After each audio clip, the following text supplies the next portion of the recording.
Bienvenidos a Noches de Leyenda, en donde les cuento las historias con las que crecí y de las que soy guardián.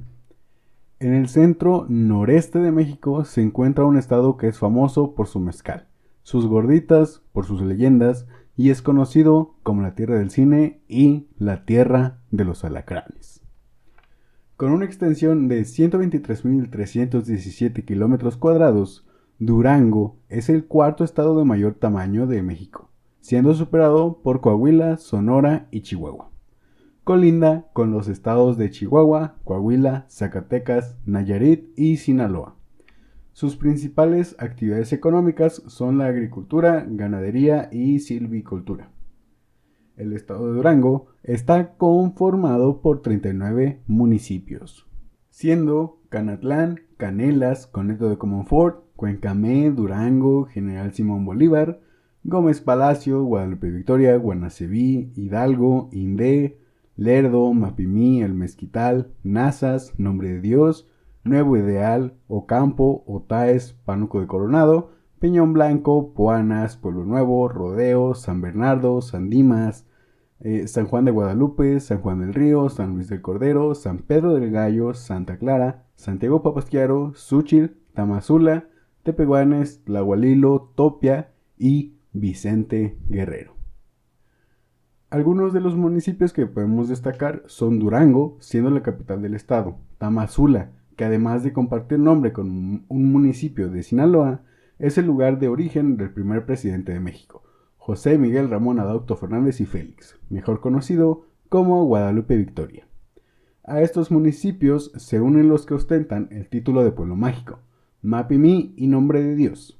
Si bien dije que se pueden destacar los que nombré, en realidad cada uno de los municipios del estado de Durango tienen algo que los hace destacar por sí solos, ya sea algún producto que se elabore por sus pobladores, algún producto que se coseche, alguna leyenda, algún personaje ilustre, algún paraje, algún dato histórico o interesante. Se me vienen varios a la mente, ¿no? Nuevo Ideal por la comunidad menonita que está ahí, Rodeo por los cacahuates, que es por lo que yo los conozco. Sé que hay muchos más, pero son los que más tengo presente. El nombre del estado y de su capital fue tomado de la ciudad ubicada en Vizcaya, España. Esta palabra viene del idioma euskera, también llamado idioma vasco, y se traduce como más allá del agua. Al llegar los españoles al territorio de lo que hoy es Durango, se encontraron con indígenas seminómadas, como los acaxis, xiximes y tepehuanes. Había más tribus indígenas, entre los que ya he mencionado, pues los que se encontraban solamente en la región de lo que hoy es Nombre de Dios. Me imagino que en todos los municipios debieron haber más, pero estos eran los que se encontraban en lo que hoy es la capital duranguense. Estos grupos, junto con los demás de la zona norte del país, eran denominados por los conquistadores españoles como los bárbaros del norte, simplemente porque eran quienes oponían una gran resistencia a la conquista. A diferencia del centro y sur del país, en la parte norte no existían grandes asentamientos prehispánicos, por lo que los evangelizadores, en este caso los frailes franciscanos y los jesuitas, que eran los que hacían las primeras avanzadas o los primeros recorridos en busca de pues los asentamientos de los nativos para hacer la evangelización. Estos se reunían en lo que eran las llamadas misiones. La primera exploración del territorio donde hoy se encuentra la ciudad de Durango la realizó Ginés Vázquez de Mercado en 1552, quien descubrió lo que se creía era una mina de plata, pero que más adelante se identificó que eran yacimientos de hierro. Siguiendo la costumbre de otorgar el nombre de quien realizó el descubrimiento, a este cerro se le llamó Cerro del Mercado. 10 años después, en 1562, Francisco de Ibarra fue nombrado gobernador del territorio que sería conocido como la Nueva Vizcaya, haciendo homenaje a su tierra de origen. Este territorio abarcaba los que hoy son los estados de Chihuahua y Durango, junto a unas pequeñas partes de Sinaloa y Sonora. Es el 8 de julio de 1563 cuando Francisco de Ibarra funda formalmente la villa de Durango, en la entonces misión franciscana de Analco, palabra en náhuatl que se traduce como al otro lado del agua. Cerca se encontraba un manantial del cual los pobladores aprovechaban el agua mediante canales y acequias. Durango formó parte del Camino Real de Tierra Adentro, el cual era la principal ruta económica del norte del país, pues era por donde se trasladaban los metales preciosos. Partía de lo que hoy es Ciudad de México, cruzaba por algunas zonas mineras. En total, este camino o esta ruta atravesaba por 11 estados de la República Mexicana y 2 que actualmente pertenecen al territorio de Estados Unidos. En Durango se encuentra un gran número de sitios que fueron importantes para la también llamada Ruta de la Plata, el mismo Camino Real de Tierra Adentro. Estos sitios se encuentran en los municipios de Nombre de Dios, Durango Capital, Cuencamé, Mapimí, San Pedro del Gallo, San Juan del Río, Peñón Blanco, Indé, Nazas y Lerdo. Hay algunos artículos y mapas que mencionan otros municipios del estado como parte de esta ruta, pero no logré encontrar algún archivo oficial en la pequeña búsqueda que realicé. Xúchitl, Puanas y Vicente Guerrero son algunos de ellos. En total son 19 sitios, los puntos de mayor interés en todo el estado, todos repartidos en cada uno de los municipios mencionados. El día 8 de julio del año ya mencionado, 1563, Francisco de Ibarra funda formalmente la villa de Durango, otorgándole el nombre de su tierra natal, Durango, a la nueva villa, y el territorio de la Nueva Vizcaya, que ya mencioné qué estados abarcaba. En 1631 se le otorga el nombramiento como ciudad a la villa de Durango, lo que impulsó el desarrollo de esta nueva villa, o de esta nueva ciudad, más bien. Pero una vez que se descubrieron las minas en San José del Parral, los pobladores e incluso las autoridades de la ciudad decidieron mudarse, dejando la ciudad desolada. Durante este periodo, la entonces catedral se incendió y fue hasta 1640 cuando se comenzó con la construcción de una nueva. Sumado a esto, todas las epidemias de la época causaron que la población de Durango disminuyera aún más. En 1893 llegó el ferrocarril impulsando la extracción de hierro, al facilitar el traslado del metal y otros bienes. Es durante el Porfiriato cuando se inicia la construcción de edificios con tintes europeos por parte de la élite local. Años más tarde, en plena Revolución Mexicana, la ciudad de Durango era uno de los focos principales de levantamientos armados, y en 1911 fue tomada por los revolucionarios. Fue hasta 1913, los días 17 y 18 de junio, cuando se libró la batalla definitiva por la toma de Durango, terminando con los constitucionalistas tomando el Cerro de los Remedios, el cual era el fuerte principal de defensa de los huertistas. Lamentablemente, la ciudad no solo sufrió daños durante el tiempo de guerra. Una vez los huertistas huyeron de Durango, la ciudad se vio envuelta en incendios, fue asediada por saqueos e incluso la red de ferrocarril fue destruida, ocasionando que los inversionistas, o como tal la gente poderosa o que tenía dinero, se fueran de la ciudad, quedando Durango devastado, tanto algunos de sus edificios como económicamente. En 1917, el gobernador Gabriel Gavira, que es uno de los protagonistas de una leyenda, me parece que es la de Cuca Mía, quiero pensar que es él o tenía el mismo apellido, no recuerdo bien, pero más adelante lo voy a contar. Fue el gobernador Gabriel Gavira quien mandó a demoler varios inmuebles con el fin de ampliar plazas y abrir calles. Entre los edificios demolidos estaban el Palacio Municipal y el Hotel Richelieu. Con esta acción, la plaza principal amplió en sus dimensiones. También se destruyeron el templo y convento de San Francisco, la capilla de la Tercera Orden y el antiguo colegio seminario de jesuitas. El estado de Durango ha sido lugar de origen de un gran número de figuras que han de ser recordados y recordadas a lo largo de los años. Por mencionar algunos, tenemos a Guadalupe Victoria, nacido en 1786 en Tamazula, con el nombre de José Miguel Ramón Adauto Fernández y Félix.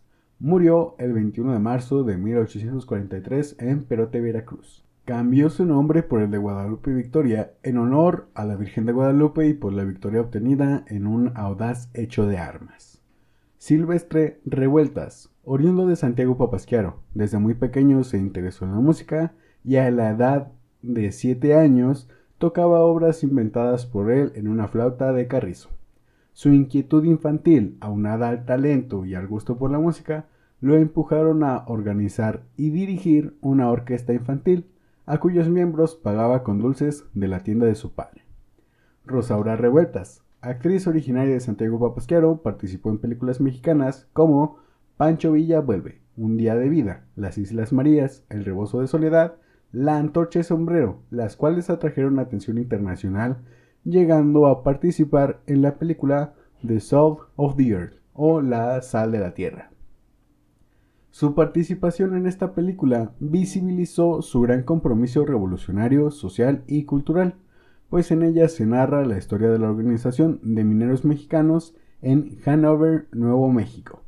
Esto ocasionó una censura diagonal silenciamiento por parte tanto del gobierno estadounidense como del mexicano, además de un veto del mundo del cine.